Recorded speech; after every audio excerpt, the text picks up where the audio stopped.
Good morning, good afternoon, good evening, hello, hi, नमस्ते। मैं आपकी हिंदी की अध्यापिका सुनीता मैम फन ट्यूटर में आपका फिर से स्वागत करती है। क्या हाल चाल है बच्चे लोग? क्या चल रहा है आप लोगों के जीवन में? आई होप आप लोग खुश होंगे, मस्ती में होंगे और मज़े में होंगे और हमेशा ऐसे ही रहिए। तो बच्चों, आज का जो लेसन का नाम है, चैप्टर का नाम है, वो है चिट्ठी का सफ़र। अब आप सोचेंगे चिट्ठी का सफ़र कैसे? देखो बच्चों, जब एक बहुत पुराना टाइम था, जब हमारे पास इंटरनेट नहीं होता था, मोबाइल नहीं होते थे, हाँ, और हमारे पास कोई ऐसा व्यक्ति भी नहीं होता था जो हमारी बात दूसरों तक पहुंचा दे, जैसे कि पोस्टमैन पहुंचाते हैं। ठीक है, तो जब हमें दूर देश या दूर जो हमसे हमारी जगह पर नहीं रहते, दूर जगहों पर रहते हैं, उनको कोई मैसेज पहुंचाना हो तो उसके लिए हम लोग बहुत परेशान होते थे। अब आप और मैं उस समय हम लोग पैदा नहीं हुए थे, लेकिन यहाँ पर हम लोग यानी कि मानव जाति बहुत परेशान हुआ करते थे। तो किस तरह से लेटर आज ईमेल बन गया है ना। ये पूरा जो प्रोसेस है, ये एक तरह का सफ़र है, एक तरह की चिट्ठी की यात्रा है कि कैसे पहले कबूतरों के द्वारा चिट्ठियाँ पहुँचाई जाती थी, फिर बाद में पोस्ट ऑफिस बने, फिर उसके बाद अब है ईमेल का ज़माना, है ना बच्चों। चलो बिना देर किए फटाक से चिट्ठी का सफ़र का चैप्टर शुरू करते हैं। जिससे पहले शुरू करें, मैं आपको बता दूं कि मैं पूरा लेसन नहीं एक्सप्लेन कर रही हूँ, मैं आपको सिर्फ सारांश बता रही हूँ, ताकि आप लोग भी पेशेंस, बहुत देर तक आपको नहीं रखना पड़ता है ना, क्योंकि आप लोग पेशेंस नहीं होता बच्चों में। जल्दी से जल्दी क्या है, हमें जल्दी जल्दी बताओ, तो आज मैं आपको जल्दी जल्दी बताऊँगी। ठीक है बच्चों, चलो अब देखो क्या है। चिट्ठी का सफ़र पाठ या लेख में चिट्ठियों के महत्व को बताते हुए उसके ऐतिहासिक सफ़र यानी कि उसका हिस्टोरिकल जो यात्रा है उसका वर्णन किया गया है। चिट्ठी की यात्रा है एक तरह से। कैसे कि चिट्ठी पहले सिर्फ चिट्ठी हुआ करती थी, फिर उसके बाद आज कैसे वो ईमेल बन गया है, और अब तो व्हाट्सएप हो गया, फटाक से व्हाट्सएप, है ना।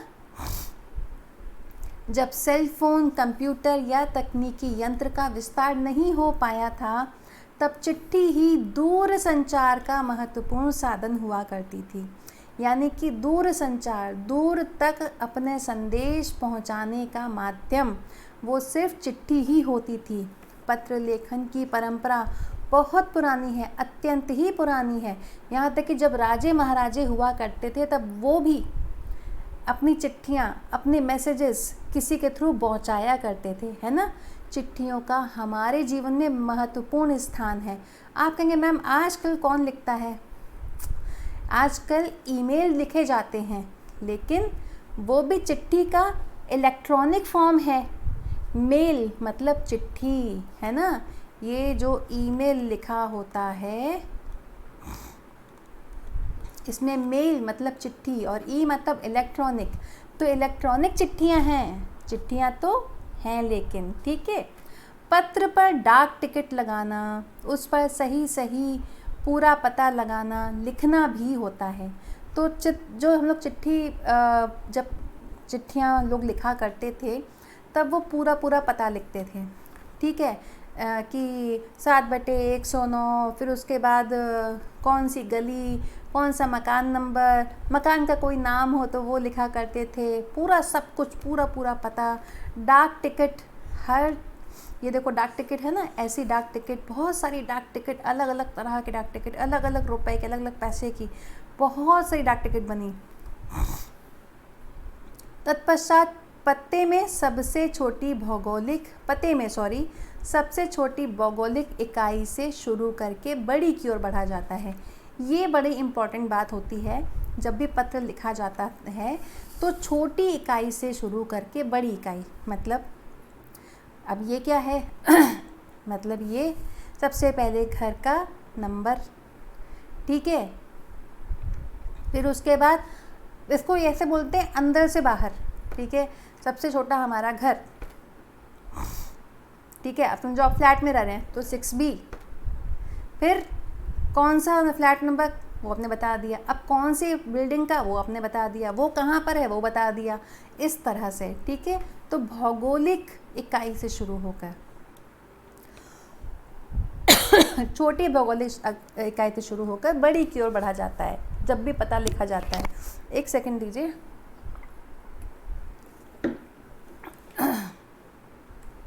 अब छोटी से बड़ी भौगोलिक इकाई का मतलब है घर के नंबर के बाद गली मोहल्ले के नाम, ठीक है, कि कौन सी गली में है, फिर उसके बाद गांव या कस्बे, फिर शहर के जिस हिस्से में है उसका नाम, फिर गांव या शहर का नाम, है ना, कि पहले तो घर का नंबर लिखना है, फिर किस गली में है या मोहल्ले में है वो नाम लिखना है, और वो मोहल्ला किस शहर में शहर के किस हिस्से में है ना, सेक्टर 1, सेक्टर 2, सेक्टर 88 क्या है वो, फिर वो किस शहर में है वो नाम। शहर के नाम के बाद पिन कोड। आपको अपना पिन कोड पता है? नहीं पता है तो बच्चों पूछिए अपने माँ बाप से, पिन कोड ज़रूर पता होना चाहिए आपको अपना पूरा पता, पूरा एड्रेस ज़रूर पता होना चाहिए विद पिन कोड, ठीक है। जो पिन कोड है उसको लिखने से गंतव्य यानी कि जहाँ पर पत्र भेजा जाना है स्थान का पता लगाने में डाक टिकट छांटने वाले कर्मचारियों को मदद मिलती है, ठीक है। जब आपने पत्र लिखा, आपने पिन कोड लिख दिया जहाँ पे पहुँचना है, तो उसको पिन कोड से पता चल जाएगा कि ये किस एरिया में जाना है, ये पत्र किस एरिया में जाना है। तो वो क्या होता है कि लेटर बॉक्स में लेटर रख दिए जाते हैं, तो जो पोस्टमैन होते हैं वहाँ से लेटर्स निकालते हैं और पोस्ट ऑफिस लेकर के आते हैं, वहाँ पे पत्र छांटते हैं पिन कोड के हिसाब से, ठीक है। और जो उस तरफ जाता है पिन कोड की जिस एरिया में जाता है वो वाली गड्डी उठाता है और वहाँ जाकर के पत्र बांटता है, ठीक है। तो गंतव्य स्थान का पता लगाने में डाक छांटने वाले कर्मचारियों को मदद मिलती है और पत्र उचित समय पर जल्दी बांटे जा सकते हैं, ठीक है। इसीलिए मैं कह रही हूँ पिन कोड याद करना बहुत ज़रूरी है हर चीज़ में, है ना, हर चीज़ में। अब आप लोग जो ऑनलाइन फॉर्म भी भरते हैं ना, उसमें भी पिन कोड डाला जाता है, ठीक है। इसलिए अपने घर का पता और पिन कोड, अगर पिन कोड याद है जल्दी से मुझे कमेंट करके बताइए, ठीक है बच्चों। चिट्ठी का सफ़र लेख के अनुसार डाक तार विभाग के द्वारा पिन कोड की शुरुआत 15 अगस्त 1972 को हुई थी।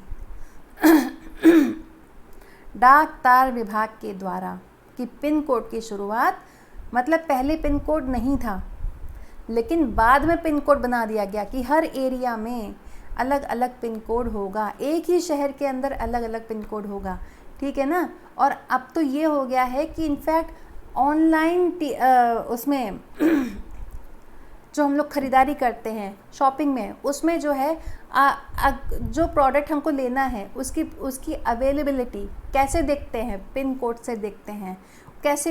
उनको कैसे पता चलता है कि इस पिन कोड में ये जा पाएगा या नहीं जा पाएगा, क्योंकि उनके पास जानकारी है कि ये पिन कोड इस एरिया में लगेगा तो ये चीज़ मैं वहाँ तक पहुँचा पाऊँगा कि नहीं, है ना। कितना अच्छा काम उन्होंने शुरू किया था। डाक तार विभाग ने पिन कोड की शुरुआत 15 अगस्त 1972। वैसे आपको अगर याद हो तो मुझे कमेंट करके बताइए, हमारा देश बेशक 15 अगस्त को आज़ाद हुआ था, लेकिन कौन से ईयर में, कमेंट करके बताइए। इसके लिए मैं आपको देती हूँ 5 सेकंड। 5, 4, 3, 2, 1। 15 अगस्त 1947, ठीक है। इस ईयर में हमारा देश आज़ाद हुआ था। तो चलो आगे पढ़ते हैं। पिन का पूर्ण रूप पोस्टल इंडेक्स नंबर है। ये पता था पिन का नंबर क्या हो, पिन का फुल फॉर्म क्या है? पिन का फुल फॉर्म है पोस्टल इंडेक्स नंबर। किसी भी स्थान का पिन कोड 6 अंकों का होता है, ठीक है। हर अंक का एक खास स्थानीय अर्थ है। तो अगर वो अंक जो हमने अंक यानी कि नंबर्स, हाँ, तो जो भी नंबर्स हैं 6 डिजिट, ठीक है, तो जो 6 डिजिट है हर एक अंक का, हर एक डिजिट का कोई ना कोई एक रीजनल मीनिंग है। एग्जाम्पल देखो, उदाहरण के लिए पिन कोड 110016, ठीक है। इसमें पहले स्थान पर दिया अंक यानी 1, पहला वाला 1 ये रहा। यह बताता है कि यह पिन कोड दिल्ली, हरियाणा, हिमाचल प्रदेश, पंजाब या जम्मू कश्मीर का है, ठीक है। फिर अगले 2 अंक यानी कि 1 और 10, 1 और 0 यानी कि 10, अगले 2 अंक यानी कि 10 यह तय करते हैं कि यह दिल्ली राष्ट्रीय राजधानी क्षेत्र के उप क्षेत्र दिल्ली का कोड है, ठीक है। अब अगले 3 अंक 016 दिल्ली उप क्षेत्र के ऐसे डाकघर का कोड है जहां डाक बांटी जाती है। बताओ, क्या ये आपको पता था? मुझे तो जब तक ये लेसन पढ़ा नहीं था तब तक मुझे नहीं पता था, सच बता रही हूँ। मुझे इस बारे में जानकारी कैसे मिली? जब मैंने ये लेसन पढ़ा था, ठीक है। आपको भी पता चला ना, याद रखना इस चीज़ को, भूलना नहीं। हाँ, तो हर एक नंबर का कोई ना कोई अर्थ, कोई ना कोई मीनिंग, मतलब वो फालतू में नहीं लिखा गया है, जानबूझ के लिखा जा रहा है। पहला होता है कौन से जगहों का है, दिल्ली, हरियाणा, हिमाचल प्रदेश, पंजाब या जम्मू कश्मीर का है, कहाँ का है। फिर उसके बाद जो अगले 2 अंक होते हैं वो जो भी जगह है उसका स्पेसिफिक कौन सी जगह का है वो, ठीक है। फिर उपक्षेत्र का डाकघर का कोड, ठीक है। चलो अब आगे बढ़ते हैं, हम लोग पढ़ते हैं क्या इसके बारे में और जानते हैं। जैसे जैसे वक्त गुजरता गया वैसे वैसे डाक सेवाओं में निरंतर बदलाव और विकास देखने को मिला। ये तो है ना, ये तो सच बात है। पहले तो कबूतरों के द्वारा डाक भेजी जाती थी, पहले तो कबूतर भी नहीं आते थे। पहले तो जो है राजा महाराजा किसी व्यक्ति को बात बोल देते थे और वो वही बात वहाँ जा कर के बोल देते थे। फिर किसी ने लिखना शुरू किया तो बड़े जो है मोटा कागज़ होता था, या मोटा कागज़ नहीं तो कपड़े पर लिख करके उसके हाथों भिजवा देते थे। जो मैसेंजर होता था, आदमी जो भी सैनिक होता था, वो घोड़े पे बैठकर जा कर के संदेश दे आता था। फिर उसके बाद कबूतरों को भेजना शुरू किया, उसके बाद पोस्ट ऑफिस शुरू हुआ और उसके बाद अब ईमेल, है ना। तो कैसे जो विकास हुआ है पत्र का, ये बता रहे हैं, ठीक है। जैसे जैसे वक्त गुजरता गया वैसे वैसे डाक सेवाओं में लगातार बदलाव और विकास देखने को मिला।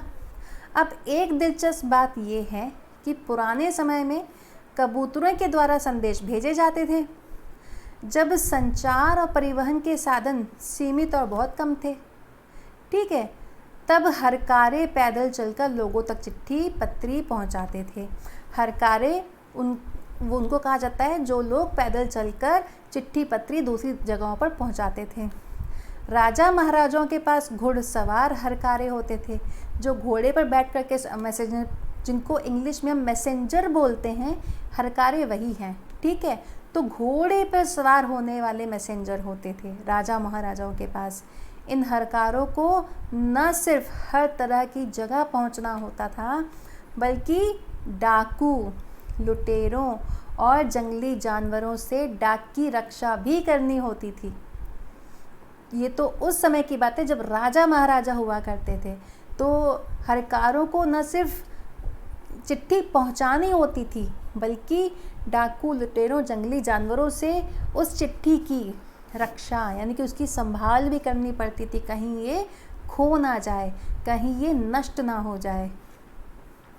आज भी भारतीय डाक सेवा कुछ दुर्गम इलाकों तक डाक पहुंचाने के लिए हरकारों पर निर्भर करती है। बताइए, क्या आपको पता थी ये बात? मुझे भी नहीं पता थी जब तक मैंने ये लेसन नहीं पढ़ा था। अब भारतीय डाक सेवा जो पोस्टल सर्विसेज हैं, वो आज भी जहाँ जहाँ पर वो लोग नहीं जा सकते, वो लोग हरकारों से ये काम करवाते हैं। दुर्गम, जहाँ पर पहुँचना कठिन है, जहाँ पर जाना बहुत कठिन है, ऐसे इलाकों पर लेटर्स पहुँचाने के लिए हरकारों की हेल्प लेते हैं। है ना इंटरेस्टिंग बात। जब से संचार माध्यम का तकनीकी रूप, टेक्निकल फॉर्म में विकास संभव हुआ है, तब से आज तक संदेश भेजने के नए नए और तेज साधन उपलब्ध हो गए हैं।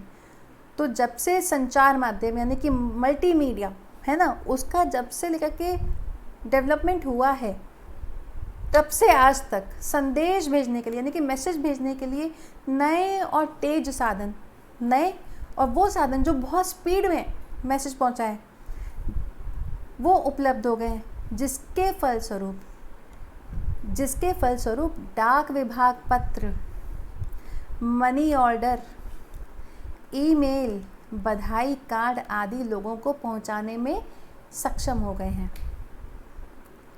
कि अब ये सब चीज़ें और आसान हो गई हैं। वाकई सच में आश्चर्यजनक है कि कबूतर जैसा पक्षी संदेशवाहक का काम कैसे करता होगा। सच में बड़े ही आश्चर्य की बात है। सोचो कि कबूतर कैसे एक मैसेंजर का काम करता था। दरअसल कबूतर की सभी प्रजातियां संदेश ले जाने का काम नहीं करती। ये तो सच बात है कि कबूतर के भी कई प्रजातियां होती हैं, ठीक है ना। हर एक जीव की कई प्रजातियां होती हैं। काले कबूतर, सफ़ेद कबूतर, चितकबरे कबूतर, तो अलग अलग तरह के कबूतर होते हैं और अलग अलग प्रकार के प्रजातियों के होते हैं, ठीक है। तो कबूतर की सभी प्रजाति ये काम नहीं करती हैं। केवल गिरहबाज या हुमर नामक प्रजाति को ही प्रशिक्षित करके, उनको ट्रेंड करके डाक संदेश भेजने के काम में लाया जा सकता है।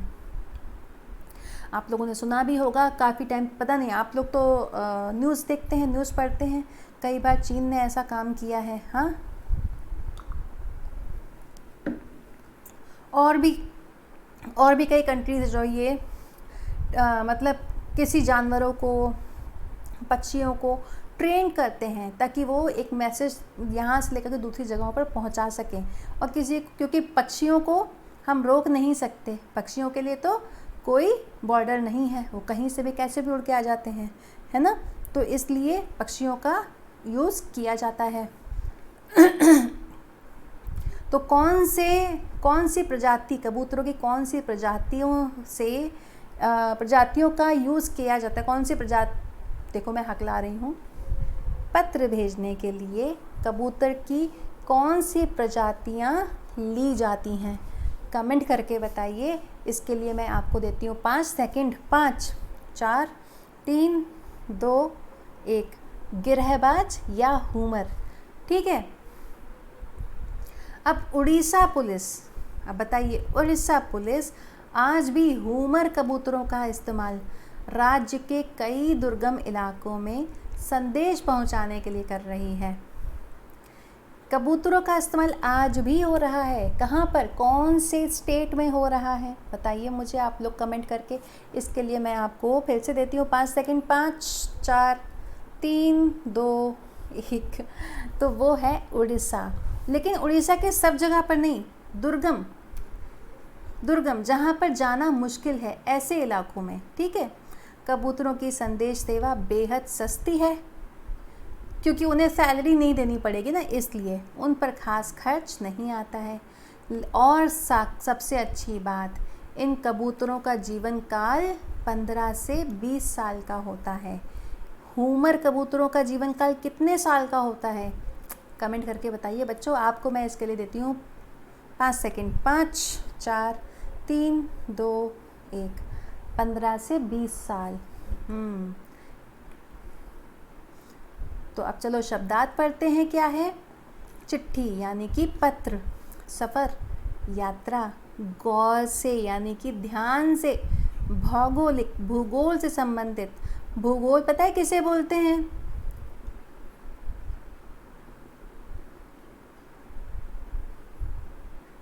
ज्योग्राफी को बोलते हैं।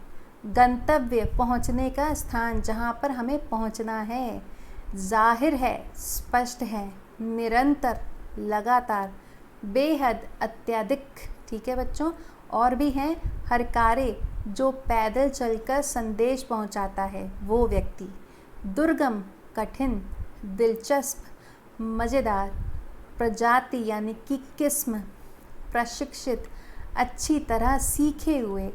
प्रवासी, जो अपने देश या शहर से बाहर आ जा सके, ठीक है।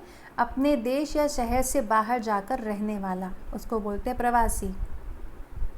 तो बच्चों, आई होप आज जो पढ़ाया गया आपको वो सब कुछ समझ आया होगा। अगर किसी भी शब्द में, किसी भी वाक्य में कोई भी डाउट हो तो आप मुझसे कमेंट करके पूछ सकते हैं। अगर आपको कोई ऐसा टॉपिक मुझे बताना है जो मैं आपके लिए पढ़ाऊँ, आपको वो भी मुझे कमेंट करके बताना पड़ेगा। 1-to-1 ट्यूशन के लिए भी आपको नीचे डिस्क्रिप्शन में दिए गए नंबर्स पर कांटेक्ट करना पड़ेगा। और पढ़ाई करो बच्चों, थोड़ा बहुत खेल लो, ठीक है, लेकिन पढ़ाई भी करो, ठीक है। आज के लिए इतना ही, मिलेंगे अब कल नए टॉपिक के साथ में। जब तक आप मुझे अपने टॉपिक नहीं बताएंगे तब तक मुझे अपने ही टॉपिक लाने पड़ेंगे ना।